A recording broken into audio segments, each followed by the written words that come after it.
Recent നെറ്റ്ഫ്ലിക്സിലൂടെ റിലീസായ ഒരു മൂവിയാണ് റെബൽ റിച്ച്. ഒരു കിഡിലെ മൂവിയാണ്. എനിക്ക് ഭയങ്കര ഇതിലും ഇഷ്ടപ്പെട്ടു. ആ ഒരു സിനിമയുടെ സ്റ്റാർട്ടിംഗ് പോയിന്റ് തൊട്ട് ആ ഒരു ലാസ്റ്റ് പോയിന്റ് വരെ കിട്ടുന്ന ഒരു എൻഗേജിംഗ് ഫാക്ടർ ഉണ്ടല്ലോ, അതൊക്കെ വേറെ ലെവലാണ്. ഈ സിനിമയുടെ സ്റ്റോറി ലൈനോ അല്ലെങ്കിൽ ക്യാരക്ടേഴ്സോ അല്ലെങ്കിൽ ഈ എൻറ്റയർ മൂഡ് എക്സിക്യൂഷനോ അല്ലെങ്കിൽ ത്രൂ ഔട്ട് ദ മൂവി നമുക്ക് തരുന്ന ഒരു എൻഗേജിംഗ് ഫാക്ടറോ ഒന്നും ഞാൻ സംസാരിക്കുന്നില്ല. എന്തെങ്കിലും പറഞ്ഞാൽ നിങ്ങൾ സിനിമ കാണുമ്പോൾ ആ ഒരു ഫീൽ തന്നെ നിങ്ങൾക്ക് മൊത്തത്തിൽ പോകും. വളരെ സിമ്പിൾ ആയിട്ട് ഒരു കാര്യം പറഞ്ഞുതരാം. ഒരു പയ്യൻ ടൗണിൽ സൈക്കിളിലൂടെ പോവുകയാണ്. അപ്പം ഇവന്റെ ബാക്കിൽ കുറച്ചു നേരമായിട്ട് ഒരു പോലീസ് ജീപ്പ് ഫോളോ ചെയ്യുന്നുണ്ട്. പക്ഷെ ഹെഡ്സെറ്റ് വെച്ച് പാട്ട് കേൾക്കുന്നുണ്ട്, ഇവനത് ശ്രദ്ധിക്കുന്നില്ല. അപ്പം ഈ ഒരു പോലീസ് ജീപ്പ് ഇവനെ ഇടിച്ചിട്ടിട്ട് ഇവനെ ജസ്റ്റ് ആ ഒരു കുറച്ച് മൂവ്മെന്റിലേക്ക് ഇവനെ അറസ്റ്റ് ചെയ്യുമ്പോൾ ഇവന്റെ ബാഗ് ഒരു ചെക്ക് ചെയ്യും. സോ പിന്നീട് എന്ത് സംഭവിക്കുന്നതാണ് സിനിമ സംസാരിക്കുന്നത്. ആ ഒരു പോയിന്റ് ഉണ്ടല്ലോ, ഇവനെ ഇടിച്ചിടും. അതായത് സിനിമ ഇങ്ങനെ ഒരുപാട് നേരം ലാഗ് അടിപ്പിച്ച് അല്ലെങ്കിൽ ഓക്കെ ഈ ഒരു കഥയിൽ എത്താൻ ടൈം അങ്ങനെ ഒന്നുമില്ല. എന്നാൽ വളരെ ഫാസ്റ്റ് പേസ് ആണെന്ന് ചോദിച്ചാൽ അങ്ങനെയില്ല. ഒരു മീഡിയം ലെവലിലാണ് ഈ ഒരു മൂവി പ്രസന്റ് ചെയ്തിരിക്കുന്നത്. ആ ഒരു മൂവ്മെന്റ് ഉണ്ടല്ലോ, ആ ഒരു പോലീസുകാരൻ ഇവനെ ഇടിച്ചിട്ട് ആ ഒരു ബാഗ് ചെക്ക് ചെയ്യുന്നത്, അതുവരെ വളരെ സിമ്പിൾ ആണ്. സോ പിന്നീട് നടക്കുന്ന ഓരോ സീക്വൻസും അത്ര കിടിലായിട്ടാണ് ഇവർ പ്രസന്റ് ചെയ്ത് വെച്ചിരിക്കുന്നത്. ഭയങ്കര full and full action packed ഒന്നും പറയുന്നില്ല.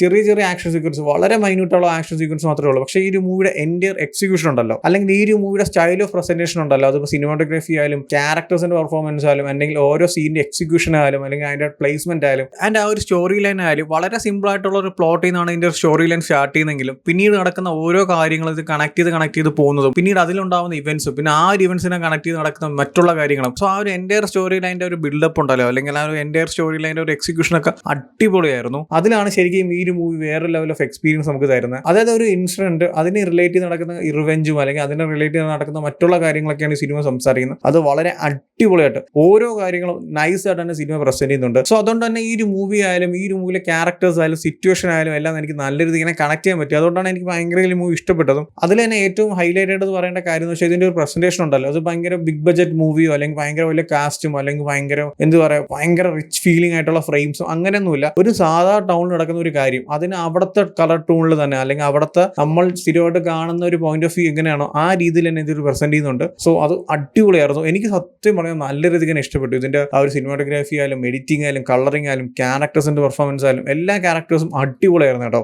സോ എന്തായാലും എല്ലാവരും ഒന്ന് ചെക്കൗട്ട് ചെയ്ത് നോക്കുക. ഞാൻ നേരത്തെ പറഞ്ഞ പോലെ തന്നെ ഒരു full and fully action packed മറ്റേ ഭയങ്കര വലിയ ആക്ഷൻ സീക്വൻസും അല്ലെങ്കിൽ അതിഗംഭീരമായിട്ടുള്ള ഒരു വൺ ഓഫ് ദ ബെസ്റ്റ് അങ്ങനെയൊന്നും പറയുന്നില്ല. ഇതിന്റെ ഒരു സ്റ്റൈൽ ഓഫ് മേക്കിംഗ് അല്ലെങ്കിൽ പ്രസന്റേഷനും ആ ഒരു സ്റ്റോറി ലൈനൊക്കെ അടിപൊളിയായിട്ടാണ് പ്രസന്റ് ചെയ്തിട്ടുണ്ട്. അതുകൊണ്ട് തന്നെ എനിക്ക് ഭയങ്കര ഇഷ്ടപ്പെട്ടു. സോ എന്തായാലും ചെക്ക് ചെയ്ത് നോക്കുക. ഒരു അടിപൊളി എക്സ്പീരിയൻസ് ആയിരിക്കും ഈ ഒരു മൂവി. അതായത് ഒരു വളരെ സിമ്പിൾ ആയിട്ടുള്ള പ്ലോട്ട്, സോ അതിനെ കണക്ട് ചെയ്ത് പിന്നീട് നടക്കുന്ന ഓരോ ഇവന്റ്സ് ഉണ്ടല്ലോ, അതാണ് ഈ സിനിമ. അതായത് ആ ഒരു എൻറ്റയർ മൂവിയിൽ കിട്ടുന്ന ഒരു എൻഗേജിംഗ് ഫാക്ടറും അല്ലെങ്കിൽ അടുത്ത് എന്ത് സംഭവിക്കാൻ പോകുന്നുള്ള ടെൻഷനും അല്ലെങ്കിൽ ആ ഒരു മൂവിയുടെ പ്രസന്റേഷനും എല്ലാം അടിപൊളിയാണ്. ജസ്റ്റ് കണ്ടു നോക്കുക. സോ ഓൾറെഡി ഈ മൂവി കണ്ടവരാണെങ്കിൽ നിങ്ങളെ ഒപ്പീനിയൻസ് എന്താ വെച്ചാൽ കമന്റ് ചെയ്യൂ. വീഡിയോ ഇഷ്ടപ്പെട്ടാൽ ലൈക്ക് ചെയ്യൂ, ഷെയർ ചെയ്യൂ. ഇതുപോലത്തെ കൂടുതൽ വീഡിയോസിനായി ചാനൽ സബ്സ്ക്രൈബ് ചെയ്യൂ. Thank you so much.